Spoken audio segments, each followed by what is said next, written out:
Sejam bem-vindos ao BIM Talks, nosso último BIM Talks nessa primeira fase. E na semana passada, a gente teve como tema sustentabilidade mais BIM, com a participação do Caio. E a gente teria, né, na verdade, a participação do Fernando Márcio. E ele está aqui presente exatamente para dar essa continuidade. Ele teve um probleminha particular e aí não deu para poder participar.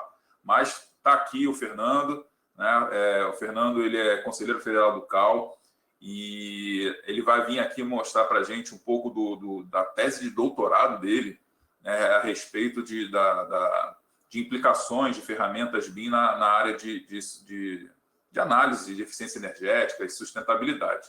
Fernando, obrigado, valeu mesmo por estar aqui, né, e passar essa sua experiência para todos nós. Mas antes de eu liberar para você, deixa eu só fazer um agradecimento muito especial, porque como hoje é o nosso último dia da primeira fase do BIM Talks, eu não posso deixar de falar dos patrocinadores e dos apoiadores que fizeram, né, o BIM Talks funcionar até hoje. Sem a ajuda deles, o BIM Talks não estaria acontecendo. Então, primeiro, o Grupo AJ, né, a empresa que faz tudo isso funcionar, né, o apoio da minha empresa. A Orça Fácil, né, a Orça Fácil, nossa senhora, eles deram apoio desde o primeiro dia. Né? O Antônio, ele simplesmente abraçou a ideia desde o primeiro dia que eu cheguei para ele. Antônio, preciso de ajuda, é agora. Então, obrigado mesmo a Orça Fácil, principalmente ao Antônio.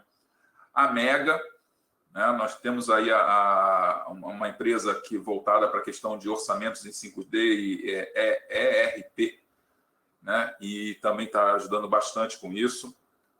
A AutoQI, né, na área de instalações e estrutura, também nos deu uma ajuda. Né? A Grifos, também na área de orçamento, também nos deu ajuda. Né? E, claro, tivemos também a TQS no meio disso tudo. E agradeço muito a todos esses patrocinadores. Bem, mas também temos apoiadores. São instituições, né, que fizeram o apoio nos bastidores. Não teve nenhum investimento financeiro por trás, mas toda a ajuda que veio deles também veio aqui a alavancar o BIM Talks. Então, a própria CBIM, a Câmara Brasileira de BIM, em todas as suas regionais, né, a CBIM Nacional e suas regionais, o CAL-DF, o CAL-BR e o CREA Alagoas. Então, muito obrigado a todos vocês. Espero que a gente possa continuar com essa parceria para a segunda fase. Tenho certeza que alguns deles vão continuar. Né, já estive conversando, né, e que a gente consiga, então, fazer uma segunda fase bem legal, com novidades, com assuntos bem interessantes. Então, feito isso, essa parte, né, que eu acho que era importante, né, Fernando Márcio, a palavra é sua, boa noite, obrigado novamente. Boa noite, Alex, um prazer estar aqui com você. Peço desculpa pela semana passada, mas realmente semana passada foi muito corrida, atropelo, eu troquei a data, enfim, acabou não dando certo. Até assisti sua palestra, sua conversa com o Caio, muito boa, por sinal. Parabenizar o Caio, quando ele voltar aí do pós-doc, eu quero conversar com ele também. É um prazer estar aqui com você, esse programa seu é formidável, assisti várias entrevistas, e aí é uma honra estar aqui com você e contar um pouquinho do trabalho que a gente realizou agora na pesquisa de doutorado. O trabalho consiste na integração da análise de eficiência energética nas fases iniciais do processo de projeto, através de uma ferramenta BIM. O BIM fazendo essa integração entre eficiência energética, análise dela e o desenvolvimento do processo de projeto. O trabalho foi realizado por mim, pelo arquiteto Leonardo Bittencourt, meu orientador, com a primorosa colaboração do Gavidória, arquiteto também, que hoje está na Inglaterra fazendo seu mestrado. Um pouco da minha experiência acadêmica, eu fiz escola técnica em Maceió, fiz curso de mecânica. Na época, depois eu comecei a graduação em arquitetura e urbanismo na UFAL, e na época eu fiz curso de programação, sempre gostei da parte de programação de computadores. pela graduação, depois de alguns estágios, fui fazer mestrado na USP, em São Carlos. Voltei, comecei a trabalhar com o escritório, depois, agora, recentemente, acabei o doutorado, essa pesquisa que eu estou comentando aqui agora. Fui professor da UFAL, substituto, professor da UNIT em Aracaju durante 11 anos. Atualmente, sou professor da Engenharia Civil, na UFES, aqui de São Cristóvão. Também tenho um trabalho, tenho um escritório próprio, né? Sempre gostei, sempre fiz estágio com os estudantes, então acho que é uma etapa importantíssima para os estudantes, e principalmente fazer estágio em escritórios que tenham um projeto, que desenvolvam o projeto detalhadamente, isso é uma coisa que a gente não esquece nunca. Tenho escritório próprio, desenvolvo projetos de residências, comerciais, educacionais, entre outros, institucionais, e há uns 7, 8 anos eu conheci o BIM, me encantei por ele e estou com ele sempre aqui. Às vezes até esqueço do CAD. Semana passada, esse computador comprei recentemente, quando fui ver, não tinha instalado o CAD. Precisava abrir para ver uma planta, eu tive que instalar. Uma grande ferramenta, mas não consigo me acostumar mais. Bom, o meu trabalho consiste no consumo energético. Hoje, o mundo consome energia demais. As construções consomem quase 40% da energia produzida, da energia elétrica produzida. É muito, né? Tanto o Brasil como os Estados Unidos consome muito. E um dos fatores que podem ajudar a baixar esse consumo é justamente a eficiência energética. E ela, como atributo da arquitetura, como atributo do edifício, um elemento de projeto para que a gente possa trazer edifícios mais eficientes, com desempenhos melhores, consuma menos energia. Em 2013, o Instituto Americano de Energia definiu a eficiência energética como o primeiro combustível a ser usado, porque ele nunca vai se acabar. Sempre temos como melhorar a eficiência energética, e a eficiência energética trabalha em cada projeto, principalmente no projeto. É o principal atributo que define a eficiência energética do edifício. Por conta disso, foi criada no Brasil, há um certo tempo, as etiquetas que medem, que certificam a eficiência energética do edifício. Né? Ela é distribuída em 3, do edifício, do apartamento e das áreas comuns.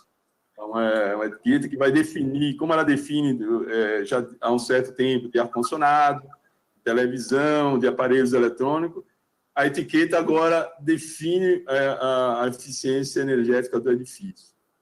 E o edifício, um impacto muito maior do que os eletrodomésticos. Recentemente, eu vi na Alemanha, passeando pela Alemanha, pelas ruas de Munique, assim, me deparei com a imobiliária. E aí tinham vários apartamentos e casas para alugar, e todos, ao lado da plaquinha de aluguel, tinha uma etiqueta de eficiência energética daquele imóvel. Achei isso sensacional. Quanto se dá valor da energia nos países europeus, né? Um dia a gente chega lá, se Deus quiser. Se Deus quiser. Vamos sonhar com isso, né? E aí vem o arquiteto, né? Desculpa te interromper, mas até um tempo atrás eu escutei falar alguma coisa que passariam a ser obrigado a ter os prédios serem certificados aqui no Brasil. Isso foi alguma coisa que eu escutei ruído ou realmente é isso mesmo? Tem alguma previsão da gente ter uma obrigação a ter prédios certificados? Eu também ouvi, não sei como é que está essa conversa no governo. O governo editou uma instrução normativa que todos os edifícios do governo passariam obrigatoriamente a ter a celular. Isso está em vigor, não sei como é que está, se está cumprindo ou não. E esse selo obrigatório para todos era para 2017, foi adiado, ainda não implementou, não pegou, assim, o governo ainda não definiu, pronto, agora acabou, vai ser obrigatório. Ainda não chegamos ainda a esse dia. E aí o projeto, como principal artifício para a eficiência energética, passa justamente pelo projetista, pelo arquiteto. Então, o arquiteto que vai definir aquele layout, aquele partido arquitetônico, ele está definindo o desempenho energético daquele edifício.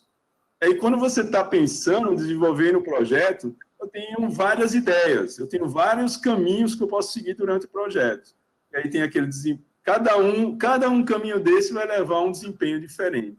Isso sempre foi a minha dificuldade de fazer a opção durante o projeto, qual caminho seguir para se chegar a um edifício mais eficiente. Intuitivamente, a gente faz isso faz tempo, né? A gente imagina que botando essa cor, essa parede, essa janela maior, essa ventilação cruzada, a gente consiga ter. Mas tudo intuitivo. Eu não tenho uma certeza imediata sobre o resultado daquela decisão. E aí a importância justamente de simulações, como o Caio bem falou na palestra passada, do uso de simulações para a tomada de decisão. Com simulações, eu tenho garantia que aquela decisão que eu tomei no projeto vai me levar a uma situação de desempenho X, mensurada, assim, eu garanto isso. E aí eu posso, e aí eu vou medir os outros fatores, não é só desempenho energético durante o projeto, e aí eu vou ponderar entre todos os fatores qual é o mais interessante para seguir o caminho do meu projeto, tá? Para que se chegue a um edifício com melhor desempenho. Durante o projeto, a gente toma muitas decisões. São decisões que geram impactos, né? Impactos tanto os outros, como sustentabilidade, como eficiência energética, como funcionalidade, enfim, tem uma série de resultados daquele impacto. Muito dele a gente não consegue medir. E aí o meu pensamento é trazer para dentro do processo de projeto algo que pudesse me dar suporte nessa tomada de decisão. Algo que pudesse me dizer, olha, essa solução que você fez está dando uma eficiência tal. Essa outra aqui que você fez, alterou, está dando eficiência tal. E aí eu escolho a que melhor caber durante o processo. Tá? A gente vê em palestras que escritórios grandes, eles têm um escritório lá que é contratado para auxiliar nesse processo de projetos. É desse em Campinas mesmo, teve uma palestra muito bacana do escritório inglês que dava suporte aos escritórios maiores sobre o desempenho energético, sobre a sustentabilidade do edifício. Só que o pequeno escritório, o escritório médio, não tem condições nos projetos, na grande maioria dos projetos, né, que é a cidade é formada por essa grande maioria dos projetos, não tem acesso a esse suporte de escritórios de assessoria e de consultoria. E aí, se você tiver isso dentro do processo do projeto, alguma ferramenta que pudesse lhe ajudar, isso daria sustentação maior nas tomadas de decisão. Foi essa a minha motivação maior para o desenvolvimento desse trabalho. E é importante que essa decisão, essa escolha dos caminhos seja o quanto antes possível, né? Nas fases iniciais do processo de projeto, o impacto que você tem no projeto final é altíssimo, enquanto o custo dessa decisão é bem pequeno.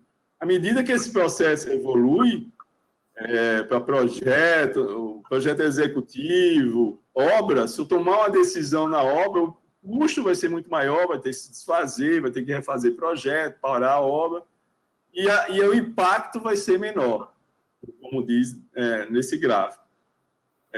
Então, a ideia é o quê? Trazer essas decisões para o início do processo de projeto, para que elas possam, o projeto evolua a partir dessas decisões tomadas, e bem tomadas, né? Tomadas com noção do impacto que ela vai ter. Fernando, deixa eu interromper novamente. Aí eu coloco uma pulga atrás da orelha. A gente tem uma classificação hoje em dia que é muito comum ser lida, né, e é bastante conhecida, da sequência dos Ds, né? 2D, 3D, são as únicas dimensões, claro, né? Mas dali em diante, os Ds de dimensões que o pessoal chama de dimensão, 4D, 5D, 6D, 7D e 8D, né? A gente sabe que tem a ver com dados, mas a posição do D, né? Bem, aí não tem uma ordem, né? Se é 6D ou 7D, cada um dá na nomenclatura que quer. Sobre a área de sustentabilidade, na verdade, ele deveria ser na sequência, deveria ser o 4D, né? Ele deveria ser o 3D e depois, na sequência, a questão das análises de sustentabilidade para tomar depois, quer dizer, o projeto vai estar pronto depois das análises para depois pensar em obra. Então, a análise vai acontecer, você está dizendo nesse gráfico, ela acontece antes e aliás, durante todo o processo de projeto. Não é uma coisa que se faz depois, né? Mas acontecer certo seria renumerar essa ordem dessa classificação para colocar sustentabilidade lá na frente. Exatamente. O processo BIM nos permite, né, esse processo integrado entre todas as disciplinas. Então, você pode trazer lá para o começo das decisões arquitetônicas. Hoje o arquiteto toma a decisão lá, termina seu projeto e aí manda para os projetos complementares, instalações, sustentabilidade. E aí, qualquer medida, qualquer ajuste vai ter um alto impacto, né? O projeto arquitetônico seguiu sem essas noções. E aí você tem que voltar a refazer ou não fazer aquelas sugestões que é dado pelos outros. O ideal é que essas melhorias, essa integração aconteça lá no começo. Hoje em dia, digamos, há uns 3 anos atrás, eu quis tirar o selo LEED para um projeto que eu estava desenvolvendo, e aí eu desenvolvi todo o projeto, convenci o cliente, vamos mandar. Aí o projeto estava todo desenvolvido. E aí eu mandei para um escritório para eles orçarem, e acabou que não deu certo, mas aí eu mandei o projeto desenvolvido e mandei para eles. Ou seja, ali eles vão ter pouco espaço, poucas possibilidades de ajudar para que aquele projeto seja da melhor forma possível. De repente, lá no começo, uma orientação, uma assessoria melhor, o projeto tinha sido construído mais eficiente, mais sustentável, com melhor desempenho, enfim, teria uma solução melhor. Então, o que se tem muito hoje em dia é esse projeto integrado desde o começo da concepção. Até antes, até na folha em branco. A folha em branco ainda está lá no escritório, a folha em branco, modo de falar, né? Mas a folha em branco está lá, sem nada rabiscado, senta todo mundo, quais são as implicações, quais são os fatores que vão influenciar no projeto. Esse terreno tem essa condição, aqui tem uma situação vegetal diferente, tem uma inclinação, vamos ver a questão da água, da estrutura, enfim. Senta todo mundo, integra todo mundo e o projeto sai com todo mundo ali participando dele. E, logicamente, a arquitetura está ali mais à frente, vai levando, mas com toda a orientação e suporte e tudo demais. Aí essa questão do 5D, do 6D, 7D, como você fala, realmente tem que trazer esses Ds todos lá para o início, junto lá do 3D, quando está se montando o 3D, que se tenha todo mundo ali envolvido para desenvolver um projeto mais eficiente. E aí, nesse ponto que é justamente o BIM dá essa possibilidade. O BIM casa muito com essa situação, porque tem o edifício, o modelo virtual ali no centro, e aí todas as disciplinas podem ir lá e opinar e controlar ele, testar, simular aquele modelo. Então, eu concebendo esse modelo virtual, eu pego alguém de análise estrutural, vai lá e faz uma análise, faz uma assessoria, uma consultoria em cima daquele modelo. Vem alguém de desempenho energético, faz sustentabilidade, tudo em cima de um modelo virtual. Muito mais complicado se a gente tivesse apenas uma planta baixa, códigos e fachadas, ficava muito mais difícil, né? Então, o modelo BIM dá essa permissão, dá essa possibilidade, e é um grande potencial do BIM.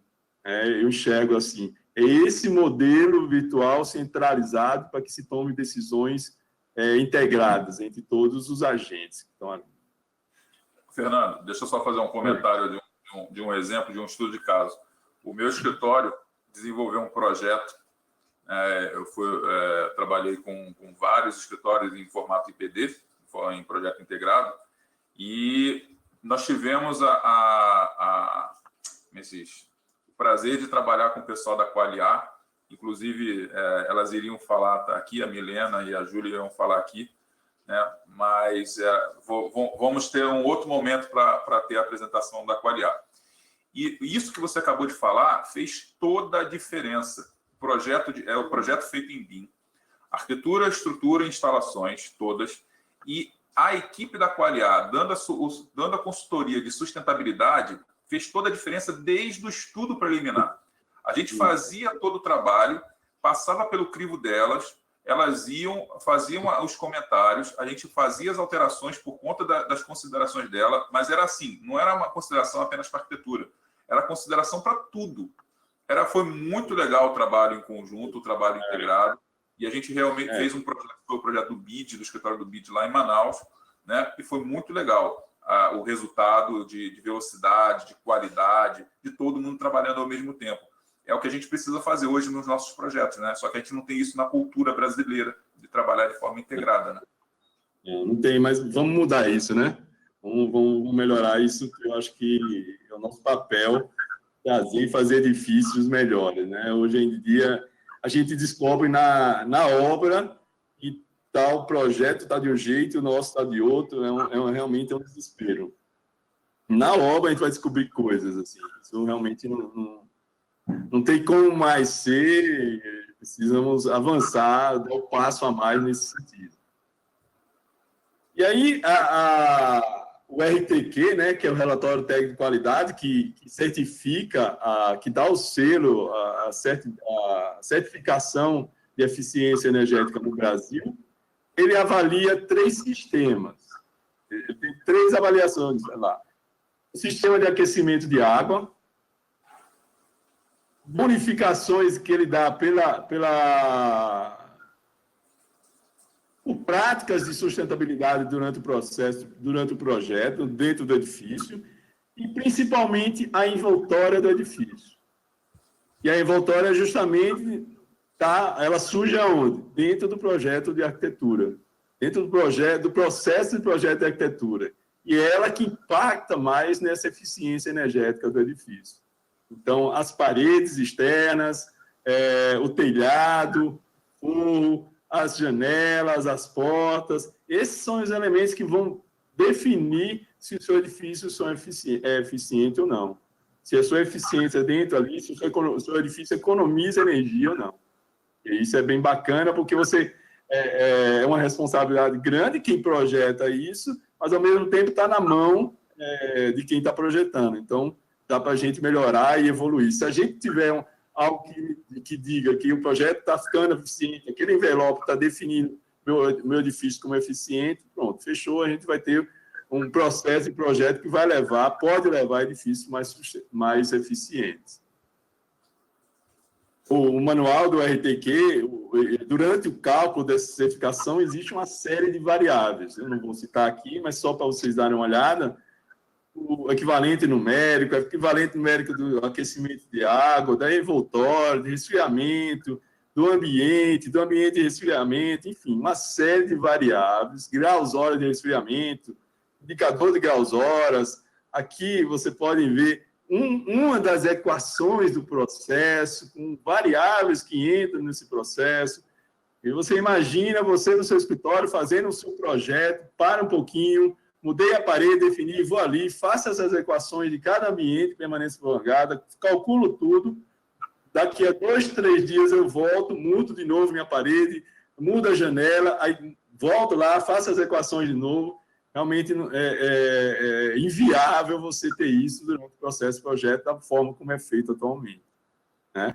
E para se chegar a um resultado, a uma etiqueta, eu preciso passar por toda... Essa equação do GHR, do gás óleo de resfriamento, ela é calculada a cada ambiente de permanência prolongada. Então, se eu tenho uma casa com 5 ambientes, uma sala, 3 quartos, um escritório, eu vou calcular essa equação, cada variável dessa que está aqui, 5 vezes. Depois, mais outros cálculos para chegar no resultado. Isso uma vez. Aí chega, não está eficiente. Volta o processo todo, altera, testa de novo. Enfim, é um processo tentativa e erro complicado, né? E demorado, cheio de riscos, né? Porque você tem uma equação imensa e muitas possibilidades de você errar um número, calcular errado, enfim, processo difícil do escritório adotar, né? Consumo relativo de aquecimento, consumo relativo de refrigeração, tudo isso são cálculos que são feitos para definir a eficiência do edifício. E aí é onde surge a ferramenta que a gente bolou, que a gente pensou, integra a eficiência energética no processo de projeto de arquitetura. Temos o nome de IDEA, ela busca fornecer um suporte integrado ao processo de projeto durante as fases iniciais do processo. Ela dá a possibilidade do arquiteto avaliar a questão da eficiência energética, fazendo análise e simulações simultâneas ali em pouco tempo para se tomar a decisão. Não gostei disso, muda aqui, aí o resultado de novo, que apresenta resultado de eficiência energética dentro do programa de modelagem. Isso é um fator importante. Eu não exporto nada para outro programa, para abrir outro programa, fazer o cálculo, e aí trazer de volta, fazer o... Não, eu trabalho dentro do programa de modelagem BIM. No caso que a gente trabalhou foi com Revit Architecture. Então, dentro do programa de modelagem, eu rodo essa ferramenta e o resultado já sai ali sem necessidade de exportação. E aí, contribui para o desempenho energético no processo, para influenciar esse desenvolvimento e que ela seja amigável na operação. Que ela consiga expor de maneira fácil o seu entendimento. Mesmo pessoas sem grandes bagagens em entender aquelas fórmulas, peso de cada variável, pode entender o resultado e fazer as melhorias no projeto. Essas foram as premissas que pensamos para a ferramenta. Você tem um projetista, em homenagem às mulheres, vou ter uma menina aqui, uma projetista, uma arquiteta, um modelo virtual, ela vai jogar as informações nesse modelo virtual, as informações do clima, joga as informações, o modelo virtual contém essas informações, e aí a grande vantagem do BIM é essa, você tem um modelo geométrico com informações, tudo que eu preciso para fazer meus cálculos da certificação. E aí a ferramenta extrai, faz esses cálculos e joga em termos de gráfico, de tabelas, de relógio, de artifício que o Revit permite, que o BIM permite, né? Esse modelo virtual tem que ter as informações, né? Tem que ter as informações necessárias, tipo de alvenaria, sistema de cobertura, variáveis da esquadria, da porta, a geometria, obviamente, sistema de aquecimento de água, ar-condicionado, tipo de ar-condicionado, ventilador, refrigerador, uso racional de água, sistema de iluminação e piso. Essas informações têm que estar dentro do seu modelo virtual. E com os parâmetros necessários para que a ferramenta pode fazer o cálculo. Como é que funciona? Oi. Você falou que trabalhou com Revit. Quando você diz parâmetros, seria alimentar aquele quadro de propriedades de materiais com as propriedades físicas e térmicas, além de, claro, informações de posicionamento global, né, de latitude, longitude, né, de rotação em relação ao norte verdadeiro. Isso é padrão, mas a parte de materiais, aquela parte é importante para isso? A gente simplificou um pouco, sabe? Era um dos caminhos que poderíamos ter feito e podemos até evoluir para isso também. Mas a gente já pega a parede pronta. Eu configuro a parede com as características térmicas dela. Então, se é uma parede de tijolo 6 furos, de argila, de cerâmico, com reboco tal, acabamento pintado ou cerâmico, eu tenho os valores lá. Na tabela no manual do RTQ tem todos esses valores.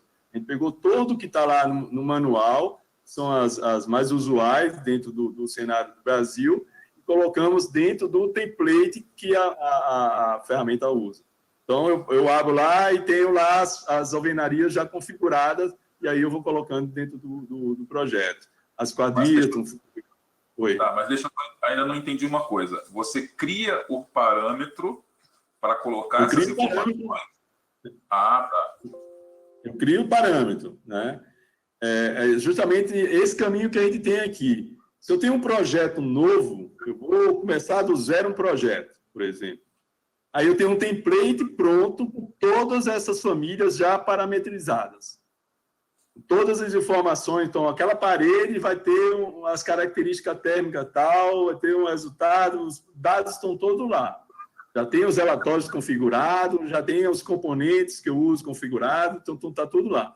Ah, não, eu já tenho um projeto e quero fazer a análise dele. Então, tem um programinha, um plugin, um script, que vai inserir essas informações do template dentro desse arquivo existente.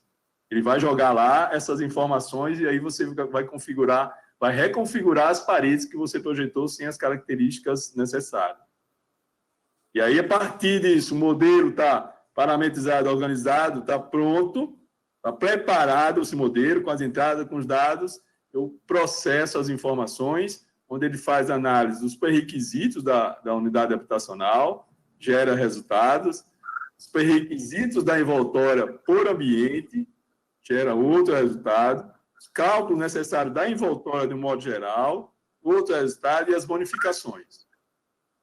Nós chamamos ideia, inserir template, o primeiro, script, o segundo, ideia, processamento, que faz esse processamento dentro do modelo virtual, ele faz esse processamento, calcula e joga de volta no modelo virtual. Salva tudo ali dentro do arquivo, nesses parâmetros que a gente criou dentro dos componentes. Componente de ambientes, componente de parede, enfim, os componentes necessários, a gente foi jogando as informações lá. Então, ele pega as informações do modelo, calcula e joga de volta. Aí entra um terceiro script, né, que é o equações. Ele vai pegar esse modelo atualizado, fazer os cálculos daquelas equações para dar o resultado final da eficiência energética do edifício. Isso gera em torno de 20 a 40 segundos esse processo de processamento e equações, se não der erro, né? Para uma casa pequena, por exemplo. Então, é um processamento bem rápido, né? Não atrapalha seu pensamento, não atrapalha o processo de projeto. Fernando, deixa eu fazer outra pergunta, então. Ótimo. Vamos lá. Quando você fez essa pesquisa, quando você fez esse estudo, você levou em consideração, como você fez em Revit, né? Você levou em consideração as informações que ficam armazenadas dentro do comando Space? Porque, assim, quando você aplica o comando Space, você dá informações, por exemplo, de quantidade de pessoas por área, por metro quadrado. E aí ele já tem informações lá já configuradas do fator de calorimetria envolvida por quantidade de pessoas, ou se a sala tem muitos equipamentos, você tem tipologia de ambiente. Então, ele vai alimentar tudo isso para mais tarde gerar um arquivo GBXML, né, para ter até um tipo infravermelho do prédio. Você levou em consideração essas coisas? Não.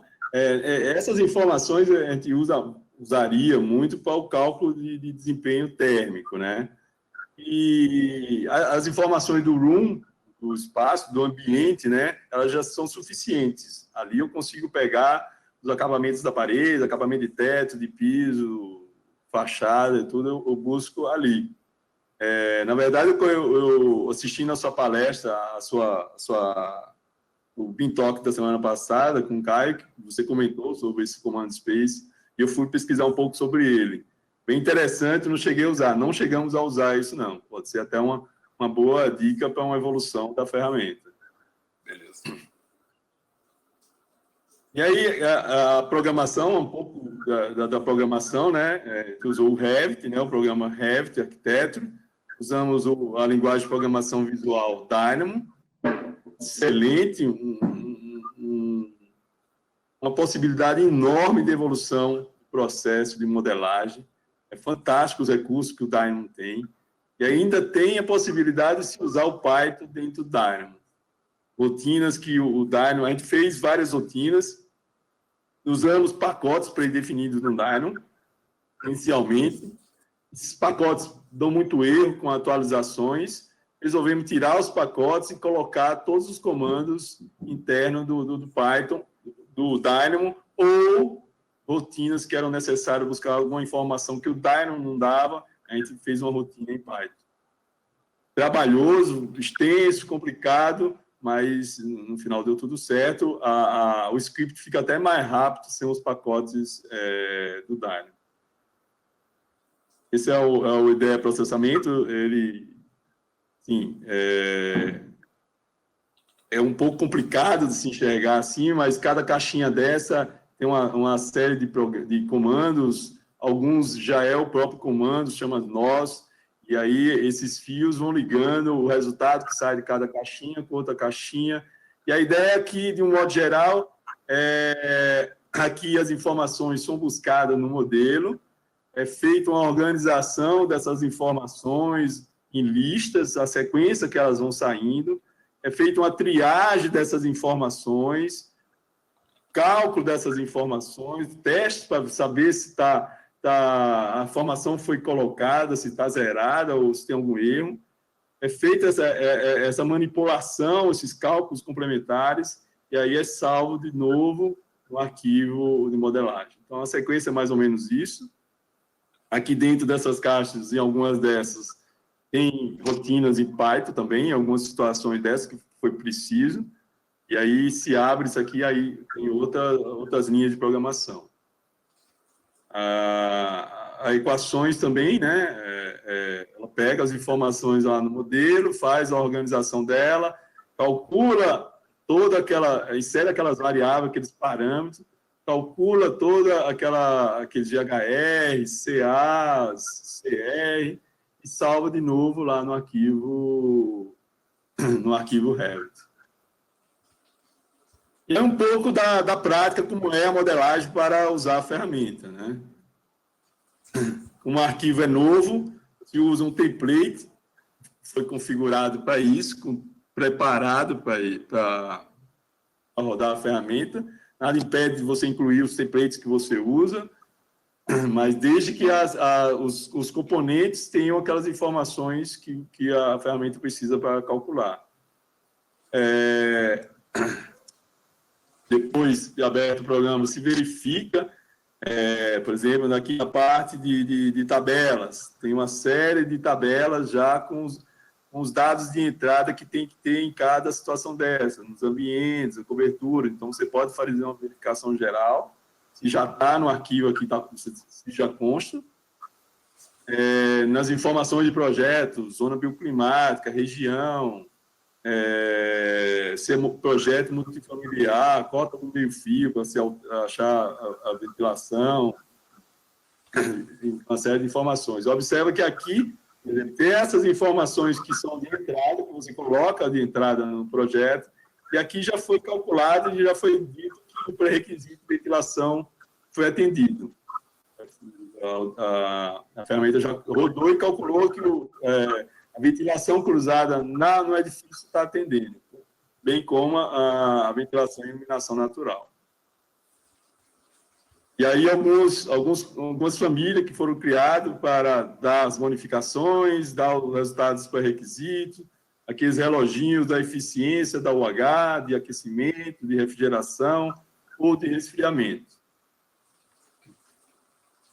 Posicionamento do norte, né, essencial para que a gente possa avaliar que fachada é aquela, que esquadria que estava virado para que fachada.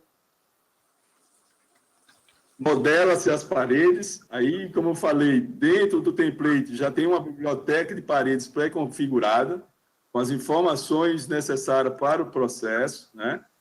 Como aqui, essas paredes foram configuradas de acordo com a tabela da NBR 15.220, da BNT, com as características térmicas configuradas. Se por um acaso eu não tenho uma parede aqui, aí eu vou ter que ir atrás dos fatores, das características térmicas dela, duplico ela e vou criar uma nova parede, e assim vou evoluindo, aumentando a minha biblioteca. É importante que a função da parede é aquele tipo de coisa, né, Alex? Você tem que modelar a parede dando as informações corretas dela. Então, não é aquela modelagem cega. Então, eu tenho que dizer, se eu estou colocando a parede ali, eu tenho que dizer se é uma parede que vai usar para o exterior ou para o interior. É essencial para que a ferramenta entenda a função dela. Aqui embaixo você... Isso é uma coisa que as pessoas, inclusive, é uma coisa que as pessoas não veem, né? Que tem no quadro de propriedades da parede a definição se ela é parede interna ou externa. Isso, exatamente. Não usa, né? Não usa essa informação, então tá lá, não vou complicar e deixa lá. Mas quanto mais a modelagem estiver real, né, mais resultados eu vou tirar dela, mais explorar eu vou tirar ela. Se você está fazendo uma modelagem para fazer uma planta baixa, não sei nem se vale a pena fazer essa modelagem. Eu acho que vale, lógico que vale. Mas é usar muito pouco do potencial que tem o processo BIM.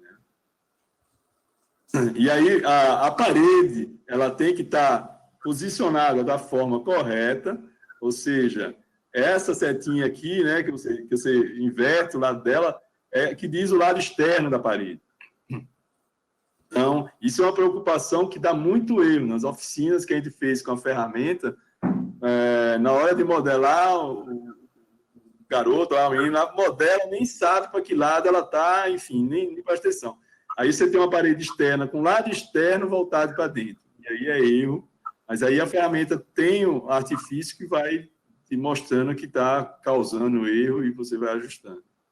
Então tem que chamar atenção também que lá no quadro de configuração do sanduíche da parede, quando se monta o sanduíche da parede, tem uma definição de ordem de lado interno e lado externo do sanduíche. Quer dizer, não é só fazer aleatório, não. Tem que saber qual é o material que vai estar do lado externo e qual é o material que vai estar do lado interno. A modelagem, né, o BIM, tem que ter o I, né? O I de informação é importantíssima. As informações têm que estar no modelo. Então, senão fica só o B e o M. Então, assim, tem que estar a informação presente e tudo está ali da forma correta. Tem que refletir corretamente o que é que você quer. Então, se eu faço uma parede com a face externa voltada para dentro, ela está errada. Então, tem que configurar isso da forma certa. Fernando, mas agora me criou uma dúvida. E quando o pessoal começa a utilizar a metodologia de parede cebola, em vez de parede sanduíche, que é o que você está demonstrando agora, né? Que as paredes são fatiadas, pedacinho a pedacinho, principalmente quando... Mas o pessoal utiliza muito mais isso na fase executiva. Mas tem gente que usa isso desde o início. Vai ter que, então, mudar para o método de parede sanduíche para poder ter esse resultado? Como é que você fala paredes por peças, por camadas? Cada camada da parede é uma parede, é isso? Isso. Parede cebola é essa. São várias tipologias, cada tipologia é um pedaço da parede, né? Nós não testamos isso. Fatalmente, isso pode ser um problema. Realmente pode ser. Na verdade, é o que usa, eu já usei isso, já fiz muita modelagem assim. Mas é um artifício, assim, não é natural do processo, né? É trabalhoso, pesa pra caramba. E eu acho que o ideal é a gente conseguir fazer uma modelagem de uma parede unida, né? Que consiga extrair essas informações que o cara do orçamento precisa, do planejamento precisa. Realmente é uma... Só para você ficar sabendo, pelo visto você não sabe o motivo, né, de ter essa metodologia. O Revit tem um limite sobre o aspecto de controle do topo da parede nas duas laterais. Então, eu consigo administrar, faço a parede sanduíche, né, que é essa que você está falando, e eu consigo administrar a informação de um dos lados, mas eu não consigo administrar os dois lados. E aí, se eu tenho uma parede interna, que eu preciso mexer em alturas diferentes, ele não aceita. Então, por isso que o pessoal faz parede cebola, pedacinho por pedacinho, para ter controles de altura diferentes. Verdade. Mas, então, isso eu enxergo como uma deficiência do programa. Sim, é uma limitação. E aí se cria artifício para burlar, digamos assim, essa deficiência do programa. Então, acho que o programa tem que evoluir para que se tenha parede dos dois lados, a gente consiga mexer, não só as externas, mas todas elas, e consiga variar. Sou eu, né? Acredito que o programa deve evoluir desse jeito.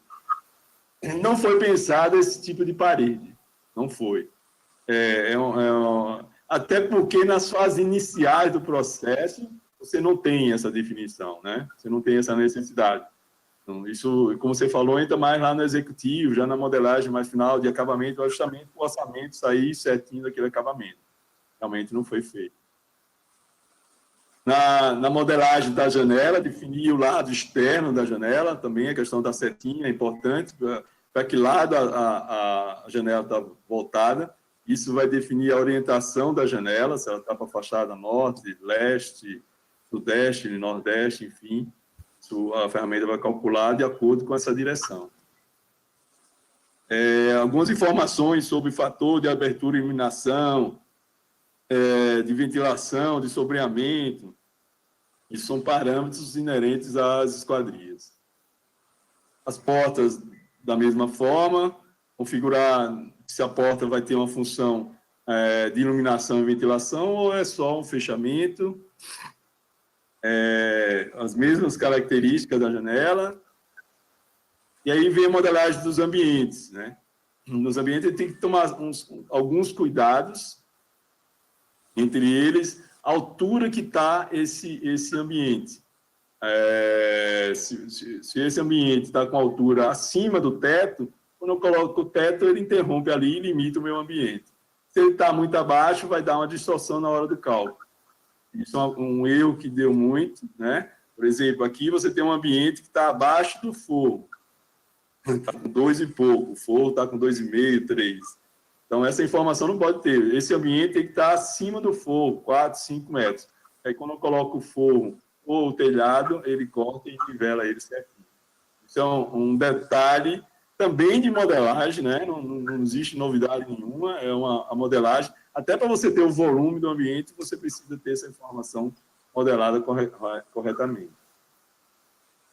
E aí uma série de outras informações, o tipo do ambiente que se tem que definir, se naquele ambiente tem ar-condicionado, uma série de informações que são necessárias para o cálculo.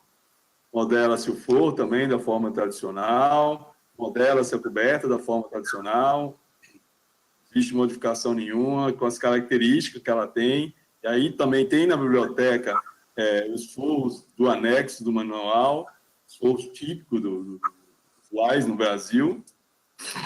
As informações do projeto devem se colocar também. O aquecimento de água, se tem medidor de aquecimento, se tem medidor individual de água, regiões geográficas, zona bioclimática.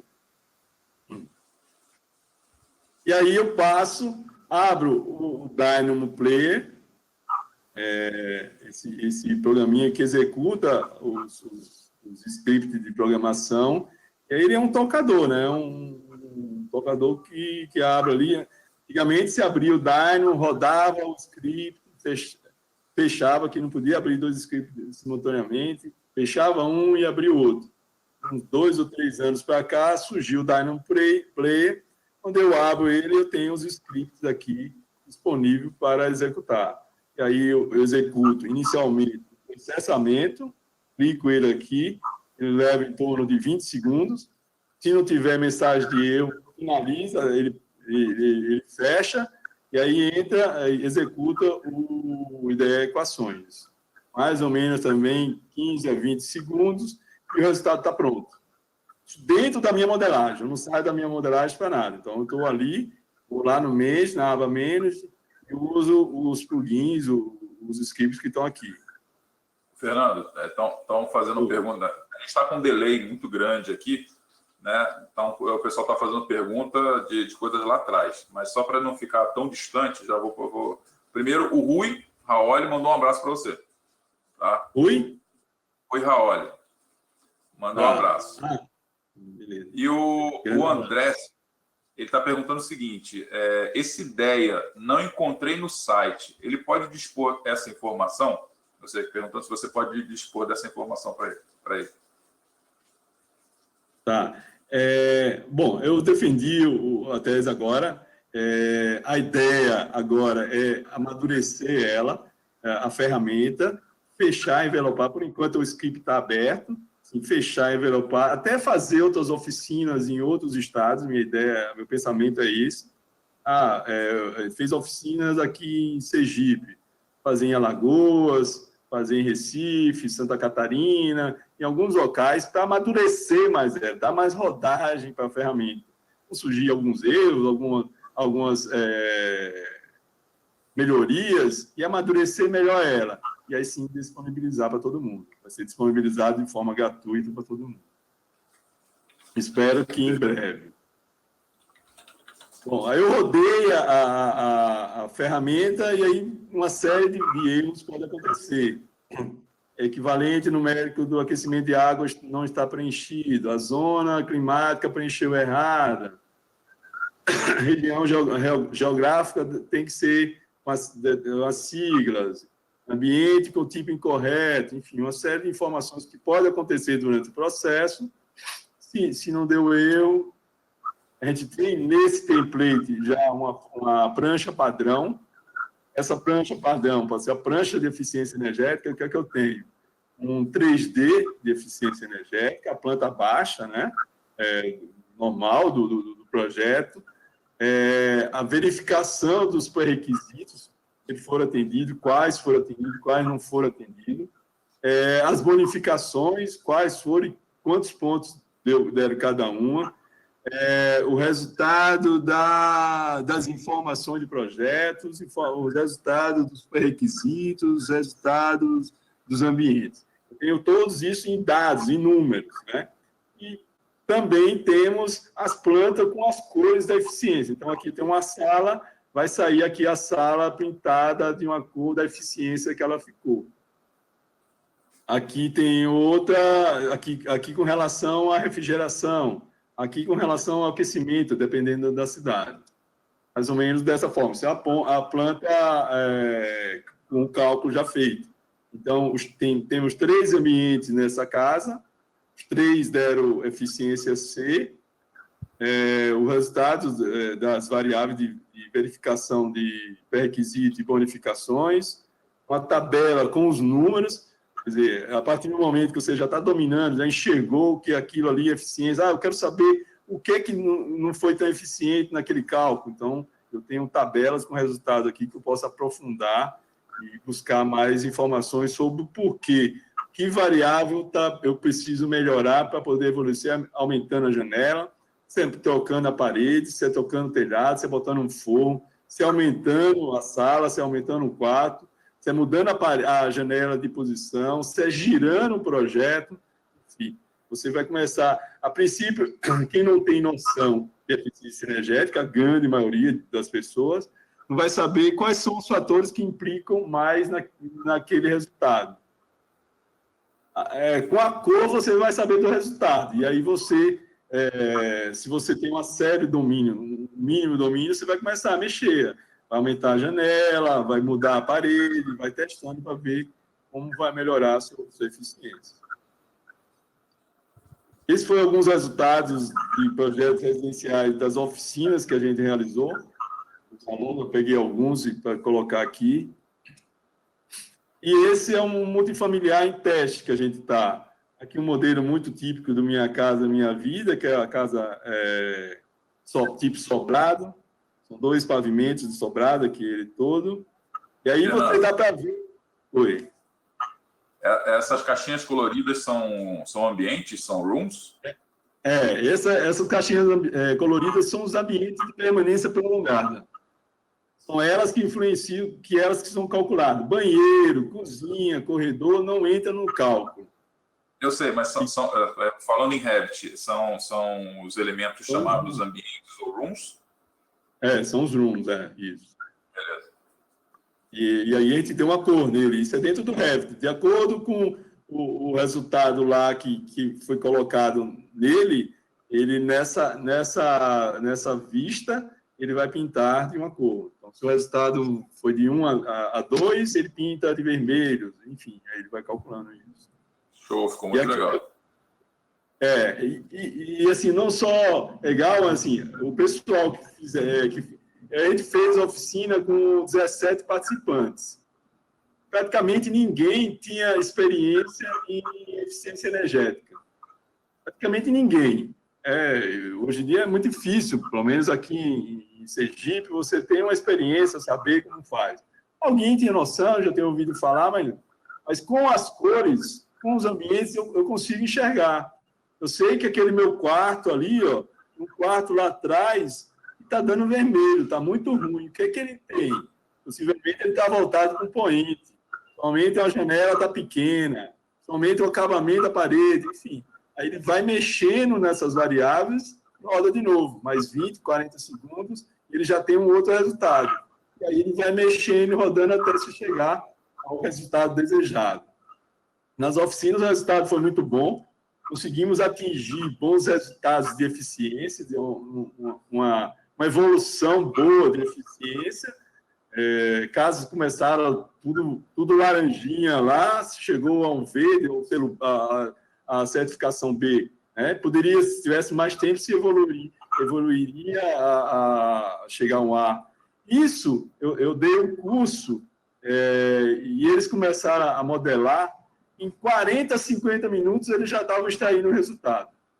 40, 50 minutos, eles já estavam gerando essas casas que vocês estão vendo aqui. Então, com resultados piores inicialmente, e depois foi evoluindo para chegar em resultados melhores.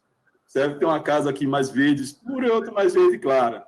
Então, se chega um resultado melhor. Essa aqui já está toda amarela. Então, o selo certificação C, enfim. E aí eles foram fazendo pequenas mudanças, mesmo sem ter noção de que fatores realmente mudam, mas intuitivamente eles foram mexendo, aumentando janela, mudando os revestimentos, botando fogo e foram evoluindo. Quer dizer, em 2 horas, 2 horas e meia, eles estavam dominando a ferramenta, já estavam processando várias vezes e conseguindo evoluir a eficiência energética do ambiente. Show. Eu vou aproveitar um restinho aqui, falta 1 minuto para as 8 horas, e vou fazer uma propaganda aí do seminário que a gente está promovendo agora, no final de outubro, junto com o Alex, do CEBIM, mais o Daniel, o CalDF, e o Sebrae DF. Estamos fazendo esse seminário internacional do BIM, a prática, usando experiência aplicada na arquitetura, então são vários escritórios, que vão apresentar o trabalho, inclusive escritórios internacionais, como do OMA, da Holanda, e um representante do Norman Foster. Na parte da manhã vão ter oficina de normatização com a Carol, pessoal do Orça Fácil, realidade aumentada, o FOMIT, enfim, uma série de oficinas bem bacanas que vai ter naquele belíssimo prédio que é o Sebrae Sebrae Nacional, São 2 dias puxados, que é de 9 horas da manhã até às 12, intervalo para o almoço, voltas a 1h30, tem uma primeira mesa até mais ou menos às 3h40, um pequeno descanso, outra mesa, e no final um coffee break, e no final uma palestra magna com o pessoal internacional. Vai ser bem interessante, conto com a participação de vocês. E só complementando, esse evento vai ser replicado pelas CEBINs regionais, não todas, sim, mas uma boa quantidade de CEBINs está se preparando para replicar, onde vão fazer a gente vai fazer a transmissão desse evento, e elas então vão ter um ambiente para transmissão e participação no chat, para conversão com o pessoal das suas cidades. E lembrando que esse evento também é gratuito. Sim, então, quem estiver em Brasília, a gente vai abrir as inscrições. Que dia, Fernando? Possivelmente o site vai ficar disponibilizado dia 7 de outubro. Essa é a nossa previsão. Dia 7 de outubro vai ser disponibilizado o site para as inscrições. Corram, porque as vagas são limitadas, são 300 vagas no total. Com 240 vagas, Esse 240 vagas. 235 vagas. As oficinas são 120 vagas. Esse número exato. Isso. E com isso, as oficinas também têm vagas. Então, corram para se inscrever também nas oficinas, né? E aproveitem bastante esse evento, porque vai ser um evento maravilhoso. Tá? BIM na prática. É isso, justamente. É o uso do BIM, né? O uso, como ele está aplicado, como é que os escritórios estão usando. Vai ter experiências bacanas, como o Perkins, o Rio, o escritório internacional do amigo Fernando Vidal. Tem escritórios em mais de 25 locais no mundo todo, Dubai, Estados Unidos, Xangai, e em São Paulo. Ele está trazendo a experiência dele. Pessoal do Atier, um grandíssimo escritório. Muita gente bacana. Vai ser um momento bom de tocar informação de como a gente está usando isso, o que é que a gente pode evoluir. Vai ser um debate bem interessante. E aí está aí meus contatos, meu e-mail, meu Instagram. Quem quiser, pode entrar em contato que a gente tira qualquer dúvida. E só para registrar, o evento que a gente está falando, Seminário Internacional de BIM, aqui em Brasília, na sede do Sebrae Nacional, vai acontecer dias 29 e 30 de outubro de 2019. Ou seja, né, daqui a praticamente no mês que vem, agora, né, que a gente já vai entrar daqui a pouco, tá? No final do mês que vem. Isso é preocupante, digo assim, me preocupa em frisar isso, porque esse vídeo vai ficar gravado no canal no YouTube. Então, daqui a um ano, as pessoas vão ver o vídeo e, de repente, tem um evento, né? Não, tem que ser a data de 29 de outubro de 2019. Show! Fernando, mais uma informação. Esse evento que a gente vai fazer é preparatório para o Congresso, Grande Congresso Mundial do Rio, o ano que vem, do IA no Rio 2020. Vai acontecer no meio do ano que vem, Congresso Mundial no Rio de Janeiro. Esse é um dos eventos preparatórios para o Congresso. Ou seja, vai ser show, como você está falando, vai ser uma grande oportunidade, vamos estar lá, vamos conversar e trocar informações. Beleza. E, assim, pessoal, aproveitem, porque vai ter muita gente legal, como o Fernando falou. Tá? Fernando, obrigado, valeu mesmo pela tua participação. Eu aprendi muita coisa com o que você falou. É muito material legal que você desenvolveu. Tua tese de doutorado aí pareceu ser show de bola, né? Mérito seu e do pessoal que você citou no início da apresentação. Meus parabéns a todos vocês, né? O professor orientador, né? E a equipe que te ajudou a desenvolver tudo isso. Valeu mesmo. Então, fica aí os contatos. Põe novamente os teus contatos, Fernando. Ficam aí os contatos. Quem precisar do Fernando, conversar com o Fernando a respeito dessa área de sustentabilidade, pode bater um papo com ele offline, entrar em contato com ele aí pelos contatos que ele está colocando, ok? E, assim, pessoal, com isso a gente finaliza o nosso BIM Talks, a nossa primeira semana, a nossa primeira fase. Foram várias semanas, a gente começou em julho, né? Aliás, em junho, foi junho, foi, porque eu me lembro que foi junto do meu aniversário, perto do meu aniversário, né? Eu até fiz uma brincadeira com o pessoal da BIM Experts, porque lançaram o evento deles também na mesma época e colidiu, né, o evento do BIM Experts com o BIM Talks, e não foi de propósito, né, foi porque eu determinei para mim o marco de criação do BIM Talks exatamente como a época do meu aniversário, que foi lá em junho, né? E a gente, então, está chegando agora no final de setembro com a primeira fase do BIM Talks, com muitas palestras legais, muita gente legal que falou. Foi um aprendizado enorme para mim, para todo mundo, né? Cada vez que a gente parava aqui às quartas-feiras, também tivemos às quintas-feiras para escutar o pessoal, né? Convido vocês a dar sequência que vem aí pela frente. Eu estou preparando uma segunda fase do BIM Talks, com palestras bem legais, com palestrantes bem legais também, com assuntos bem interessantes, né? E é isso. Agradeço a todos vocês, né? Valeu mesmo, Fernando. Obrigado novamente. E a gente se vê em outubro, na continuação da segunda fase do BIM Talks. Parabéns, Alex. Seu programa é muito bacana, é uma grande oportunidade. Eu assisti alguns, não assisti todos. É uma grande oportunidade para a gente trocar experiência. Tá de parabéns, que venha a segunda e terceiras etapas aí. Com certeza. E aí, novamente, né, agradecer às empresas e os apoiadores. Vou repetir aqui que eu falei pela parte do início, né?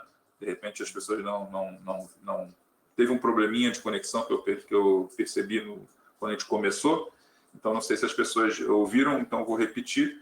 Né? Agradecimento especial aos patrocinadores do Grupo AJ, né? A Orça Fácil, né? E voltando a frisar a questão da grande parceria com a Orça Fácil, desde o primeiro momento que eu lancei a ideia, o Antônio foi e me deu todo o apoio para fazer o Bintox funcionar. O grande apoio da Mega também, Mega e Sênior. Eu vim descobrir recentemente que a Sênior e a Mega são praticamente a mesma empresa, uma dentro da outra, né, que trabalha na área de orçamentos e ERP.